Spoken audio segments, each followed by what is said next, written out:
안녕하세요. 크립토티브입니다.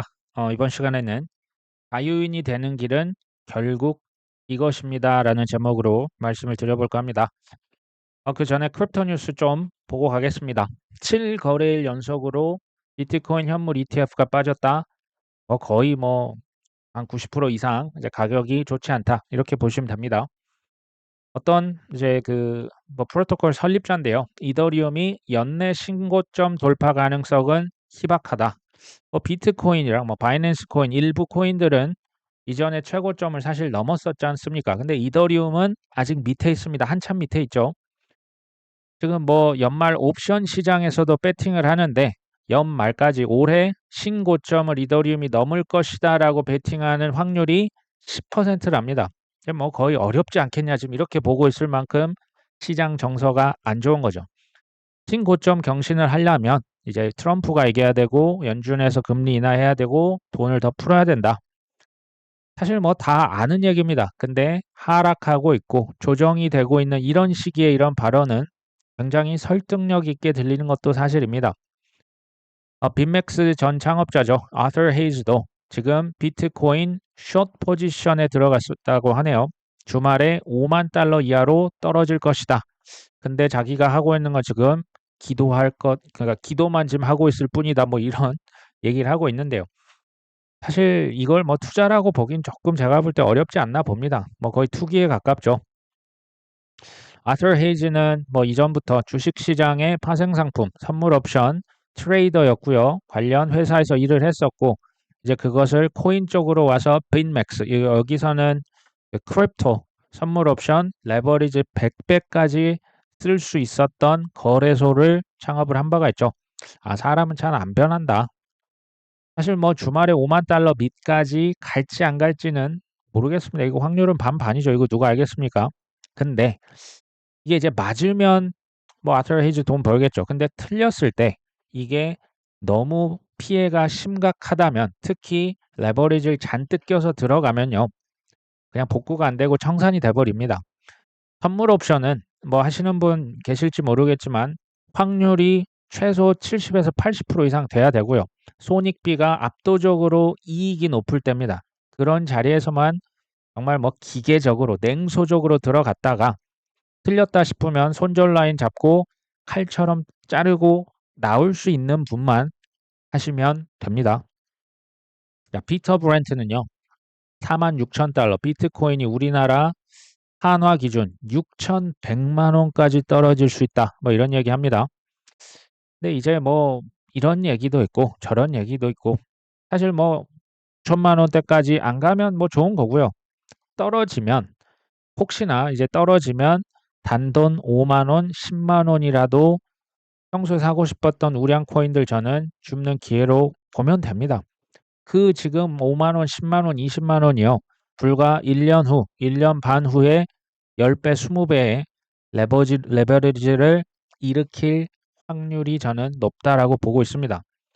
비트코인 반등의 가능성이 크다라고 하는 사람도 있습니다. 이제 UTXO라고 하는 비트코인 수익률 지표인데요. 이제 비트코인 산 사람들이 팔지를 않았지만 미실현 수익이 지금 몇 퍼센트나 되냐? 지난 6월 달만 해도 무려 99%였습니다. 거의 99%가 수익권에 있었는데 지금은 68.5%로 하락을 했다. 작년 10월 이후 최저 수준이고 보통 68.5%까지 떨어지면 그 다음에 가격이 오르더라 이겁니다. 작년 9월 달에도 비트코인 273% 올랐다. 이런 사람도 있습니다. 그렇구나 정도로 넘어가시면 되겠죠.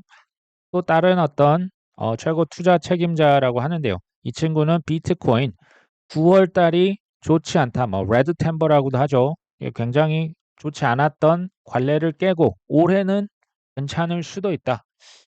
근데 이제 금리 인하다. 미국의 거시경제 이벤트 연준 얘기하는 것 같습니다. 근데 사실요.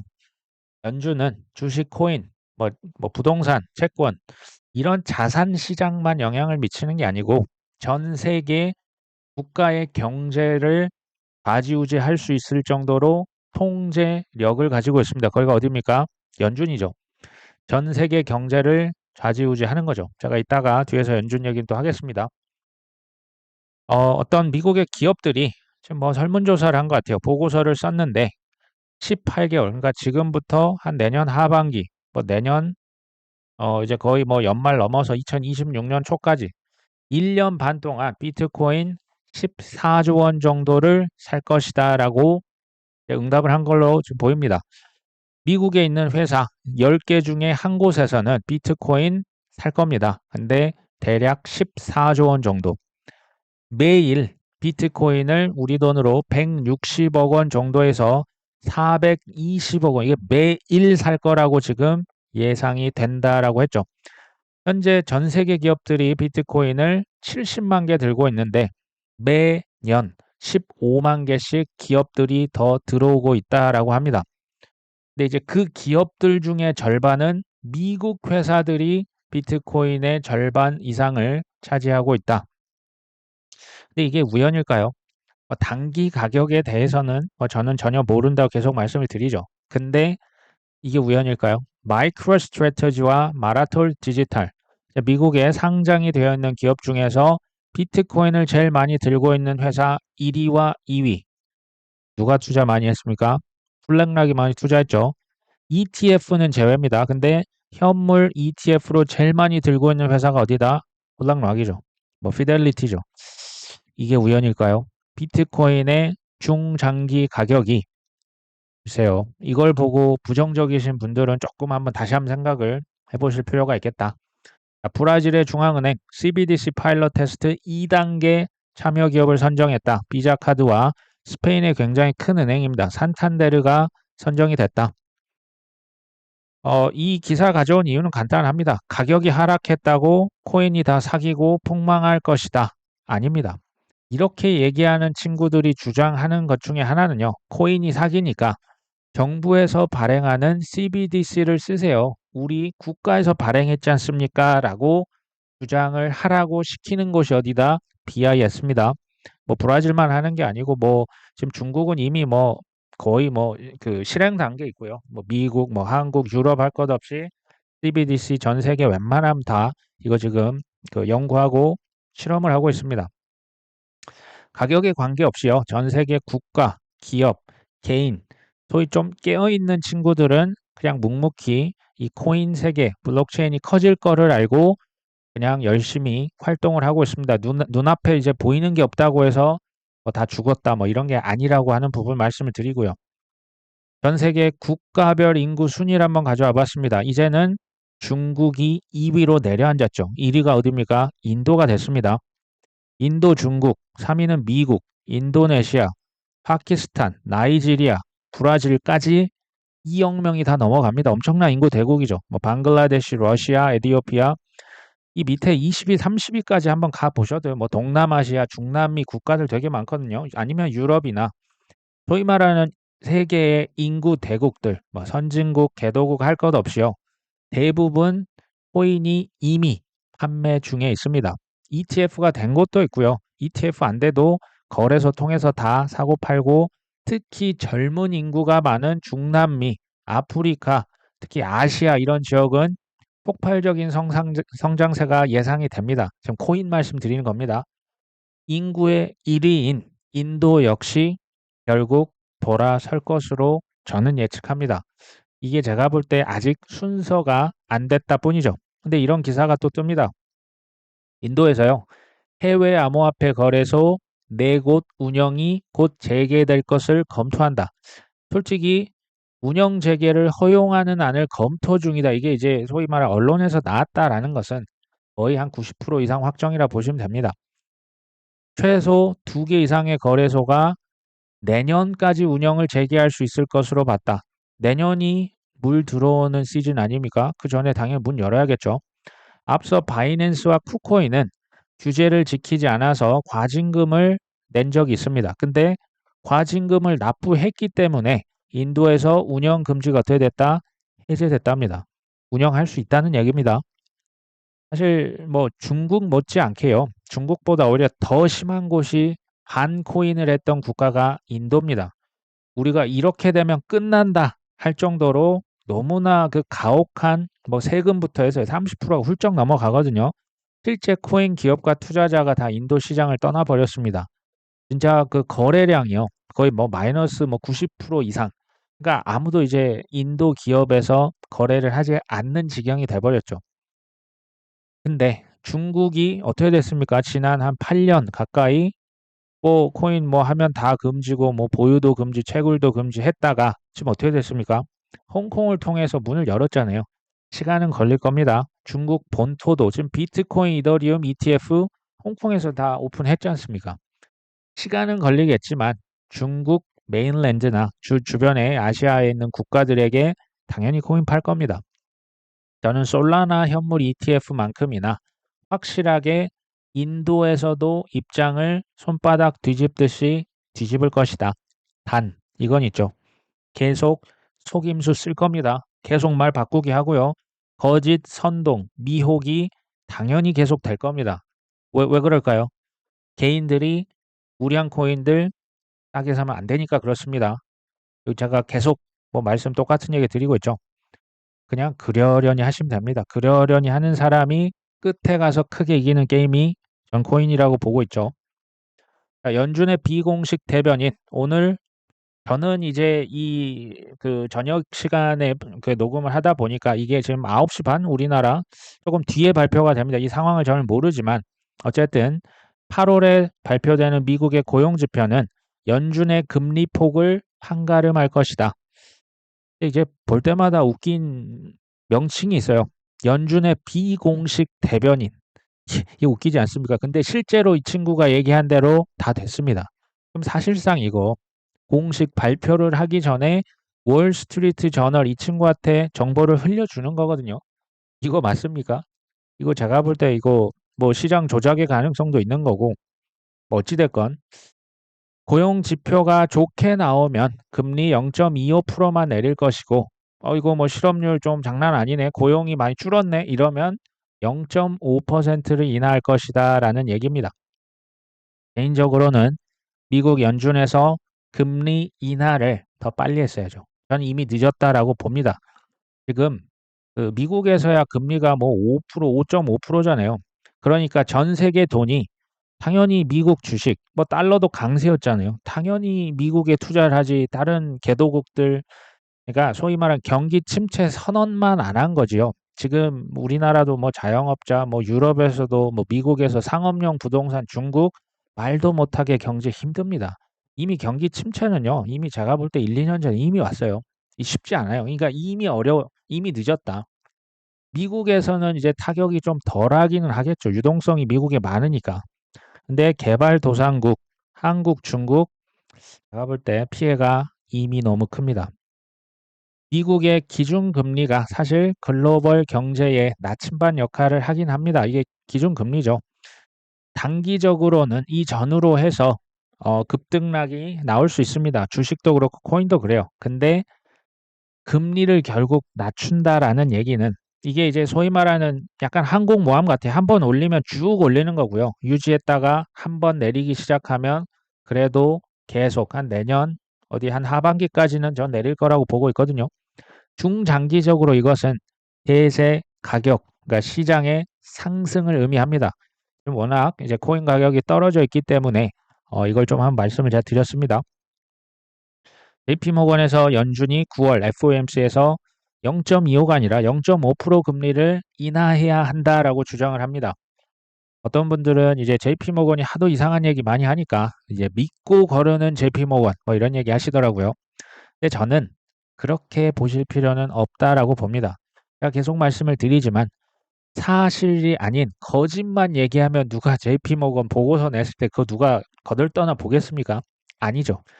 사실을 얘기를 한다니까요. 근데 여기에 슬쩍슬쩍 그러니까 이제 깨끗한 물 이제 한 컵에다가 사실 거기에 누가 오물 하나만 한 방울만 떨어뜨리면 그거 누가 마시겠습니까? 안 마시죠. 근데 그거를 하는 거예요. 교묘히 그냥 섞고 있는 겁니다. 이번 기사는 사실에 근거한 보도라고 보셔도 무방합니다. 뭐라고 하냐면요. 노동시장이 크게 둔화하고 있다. 실업률, 야, 이미 장난 아니야. 지금 좀 늦었어. 그러니까 한 번에 0.5% 금리 내려야 돼. 지금 이런 얘기입니다. 자, 지금 중립금리가 지금 4%인데 미국의 기준금리가 5.25에서 5.5%잖아요. 중립금리 4%, 이 중립금리는요, 경제가 중장기적으로 봤을 때 뜨겁지도 않고 차갑지도 않은 균형금리, 적정금리를 말합니다. 근데 지금 미국의 기준금리가 훨씬 높잖아요. 그러니까 빨리 중립금리까지 가야 된다. 지금 얘기를 하는 겁니다. 연준에서 금리를 결정하기 전에 물가와 실업률 이 두 개를 특히 이제 봅니다. 근데 문제가 있어요. 이 물가 특히 이제 뭐 부동산 렌트비는요. 최대 18개월 후행 지표입니다. 그러니까 아직도 렌트비는 뜨겁다는 거예요. 그게 지금 CPI에 반영이 되고 있습니다. 이 말이 됩니까? 1년 반, 1년 전 후행 지표예요. 그게 이제 지금 물가를 이제 떨어지는 속도를 지금 좀 막고 있는 건데, 그러니까 실제 경제가 지금 더 많이 차갑게 식었을 가능성이 높다는 거예요. 물가가 예를 들어서 CPI 기준 뭐 2%대로 이미 접어들었다. 실업률이 뭐 5% 가깝다. 그 이미 늦었다라고 보시면 됩니다. 이제 미국의 실업률 차트인데요. 이게 그 특징이 있어요. 떨어질 땐 좀 이제 천천히 뭐 떨어지고 특히 이제 밑에서 바닥을 다지는 구간이 있다가 상승하기 시작하면 이 코로나 20년대 보이십니까? 그냥 로켓처럼 뭐 알트코인도 이렇게 솟진 않거든요. 1년 전만 해도 3.5% 바닥을 찍었었습니다. 근데 지금 벌써 4.3%까지 올라왔거든요. 그러니까 이게 한 번 오르기 시작하면 로켓처럼 그냥 솟구쳐 버립니다. 이게 이제 그 실업률이 이렇게 오르면 이미 늦은 거예요. 이미 경기가 침체가 이미 진행이 돼 버린 거죠. 실업률이 이 정도 올랐다는 것은 저는 좀 늦었다. 근데 이제 궁금증이 있는 거예요. 미 연준에서 박사급 엘리트가 2만 명이 넘게 근무를 하고 있거든요. 이 제가 알고 있는 내용을 진짜 모르고 있겠습니까? 당연히 알고 있죠. 근데 왜 금리 인상? 뭐 지난번에는 좀 늦게 올렸잖아요. 뭐 일시적이다, 인플레 이거 문제 없다, 해결 간 뭐 재무 장관도 똑같은 얘기 했었습니다. 그래 놓고 늦게 올려서 지금까지 고생하는데 금리 인하도 지금 좀 늦었어요. 왜 그럴까요? 왜 후행 지표에 의지해서 이렇게 의사결정을 늦게 할까요? 생각해 보시면 연준의 의장부터 해서요. 이 뭐 재무장관, 고위 공직자죠. 뭐 정치인이기도 하고요. 개인들이라면 하지 않았을 일을 합니다. 개인은 당연히 실리가 중요하죠. 근데 정치인, 공직자, 장관님들은 대통령도 마찬가지인데요. 명분이 더 중요해요. 왜냐하면 뭐 소위 이제 공천도 다시 받아야 되고 다시 또 선거 뭐 다음 또 재취업도 해야 되잖아요. 명분이 더 많은 그러니까 대다수를 위한 명분 있는 걸 해야 욕을 덜 먹습니다. 그러니까 연준이요. 미 중앙은행이 아니라고 제가 계속 얘기 드리죠. 중앙은행의 역할을 하는 건 맞아요. 근데 역할하는 그냥 민간 사립기관입니다. 연준의 대주주가 어디다? 월가의 JP모건, 시티은행과 같은 금융기관들이죠. 실제로 JP모건이요. 20세기 초 미국의 국가적 위기, 뭐 숱한 경제 위기를 극복할 수 있게 도와줬던 건 팩트가 맞습니다. 잘한 게 있어요. 근데 이게 이제 월가에 좀 시간이 지나면서 변질이 된 거죠. 그러니까 국가를 위한 결정이 있고요. 아니면 자기 회사를 위한 결정이 있습니다. 고양이한테 생선 맡겨놓고 잘 지켜라고 하는 격이죠. 본인들의 입맛에 맞게 이제 연준에서 여러 정책을 펼 가능성이 높은 겁니다. 유대인 이야기랄지 그 홍익희 전 세종대 교수님 아니면 위키피디아에 그냥 연준만 쳐보셔도 이런 내용이 다 나옵니다. 마지막인데요. 100억 이상 좀 큰 돈을 벌었던 사람들의 공통점이 있습니다. 이거 약간 보너스 트랙이라 보시면 될 것 같아요. 코인 투자하고 있는 이유와도 사실 연관이 되어 있습니다. 우리 다 알다시피 월급만으로는 사실 불가능합니다. 왜냐하면요, 뭐 3억 연봉, 5억 연봉자, 사실 뭐 대기업 임원도 뭐 그렇게 받기 쉽지는 않거든요. 세금이 40에서 45%예요. 이게 사실 그 연봉 5억을 받아도요. 100억을 모으려면 최소 50년 걸려요. 그러니까 불가능하다라고 하는 겁니다.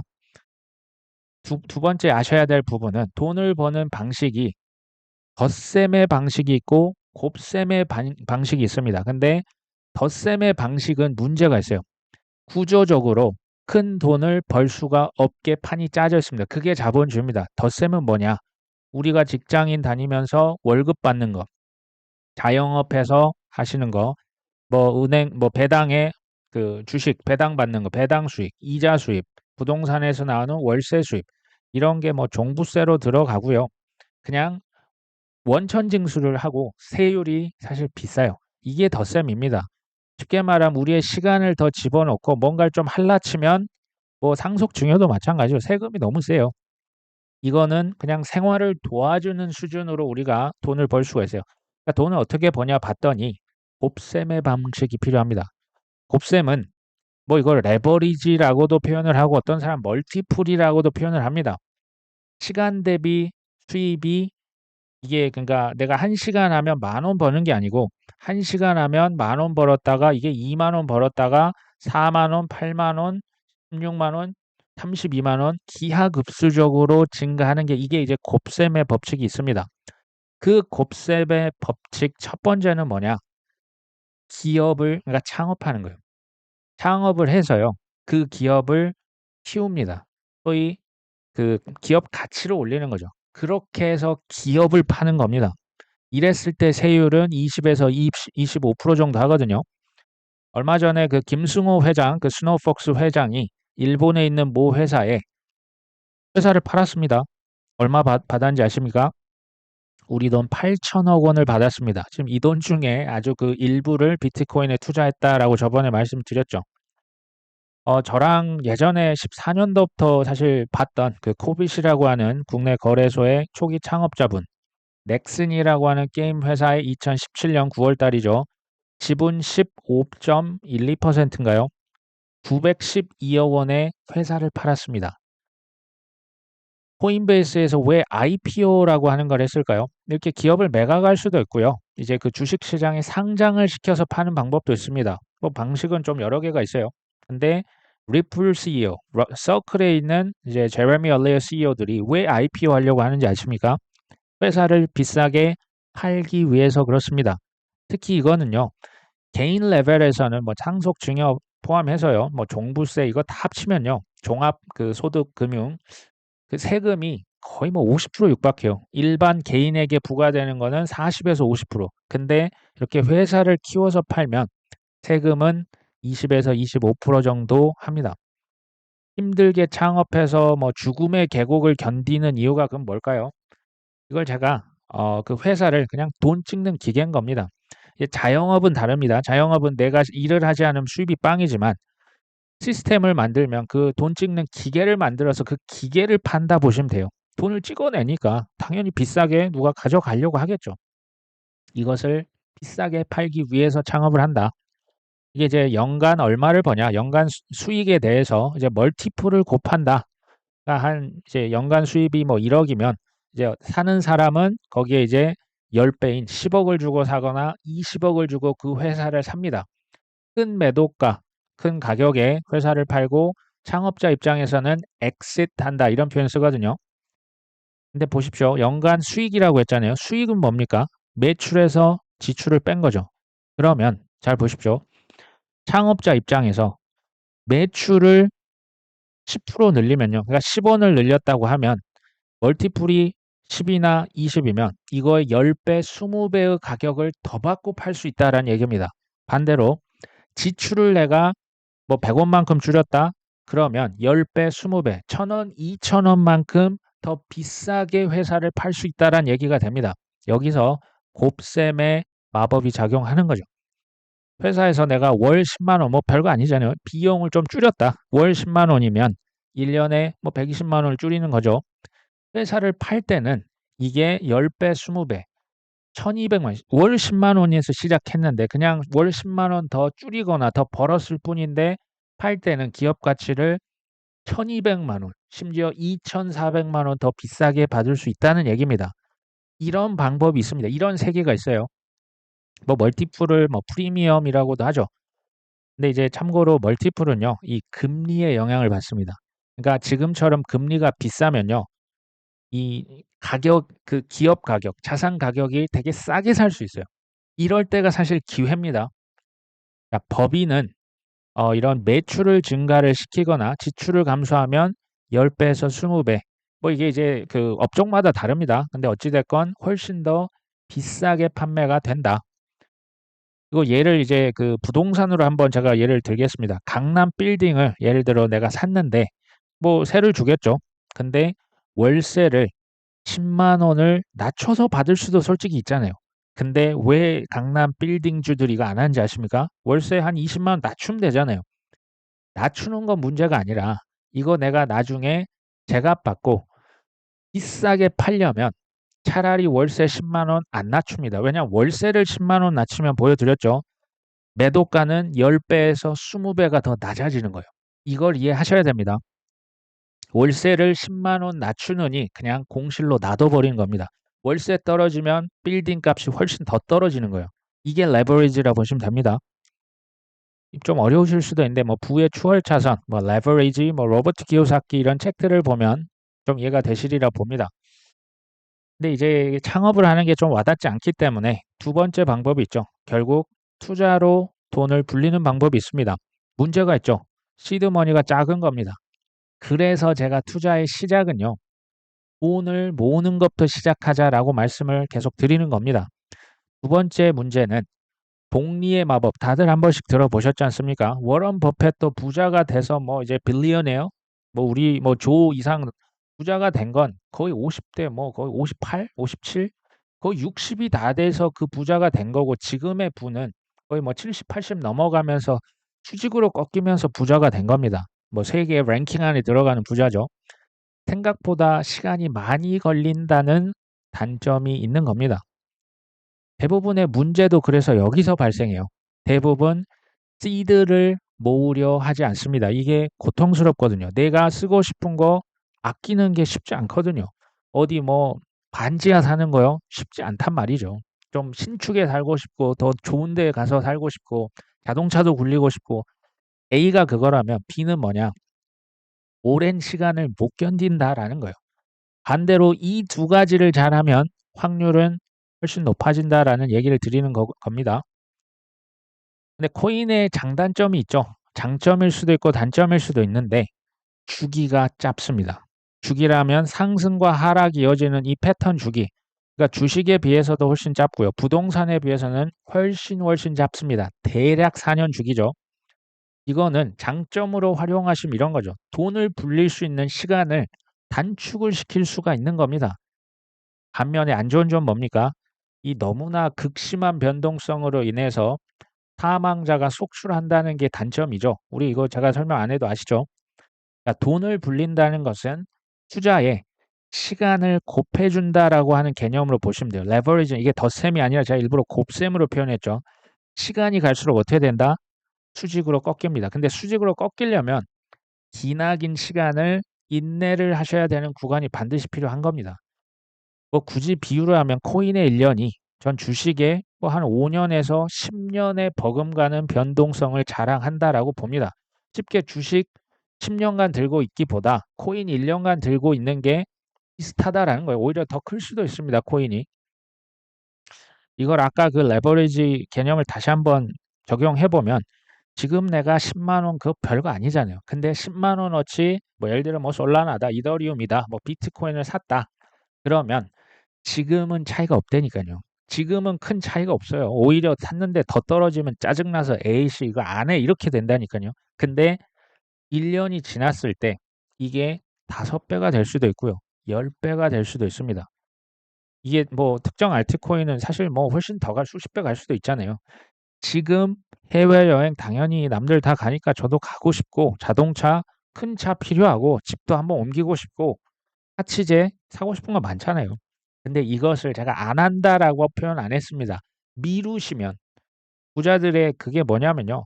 시스템 갖춰놓고 그냥 달달이 돈이 들어오는 시스템으로 갖춰놓은 다음에 그 잉여 현금으로 하는 거예요. 근데 일반인들, 서민, 중산층은 긁습니다. 그냥 긁어요.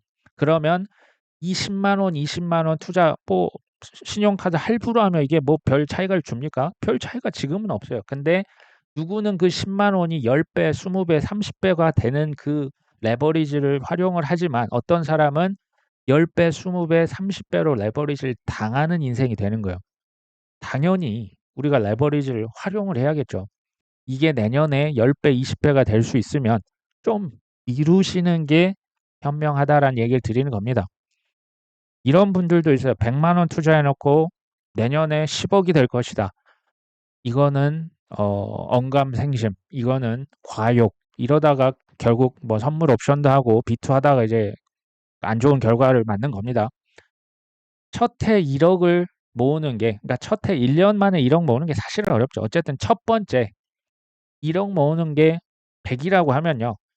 두 번째 1억을 모으는데 드는 수고는 90 정도면 돼요.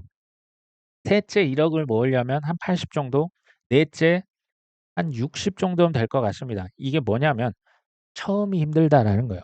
처음 1억이 힘들지 가면 갈수록 돈이 돈을 불어요. 사업도 그렇고 뭐든지 다 마찬가지 아닙니까? 시간과 노력이 갈수록 단축될 것이다. 가장 빠른 길은 그래서요. 원금을 늘리는 거예요. 투자할 수 있는 애 본업에 충실하라는 얘기가 그겁니다. 지출을 통제하라는 겁니다. 그래야 그거 가지고 떨어질 때마다 그냥 꾸준히 사는 겁니다. 이게 쉽다는 얘기가 아닙니다. 저는 이게 오히려 가장 빠른 길이라고 봅니다. 지금 그 큰 돈을 신용카드로 써버린다?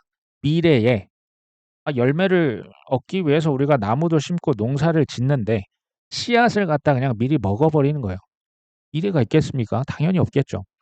투자는 생각보다 큰 고통과 긴 시간 이후에 찾아오는 수확이라고 보고요. 특히 코인 투자에 있어서는 이 레버리지 지렛대죠. 지금 작은 금액이 불과 1년, 1년 반 후에 큰 돈이 돼서 돌아온다면 조금 우리가 절제하고 좀 기본에 충실하고 기회 있을 때마다 쟁여놓으면서 조금 여유 있게 기다리면 어떨까요? 오늘 방송 여기까지 합니다. 끝까지 시청해 주셔서 감사합니다.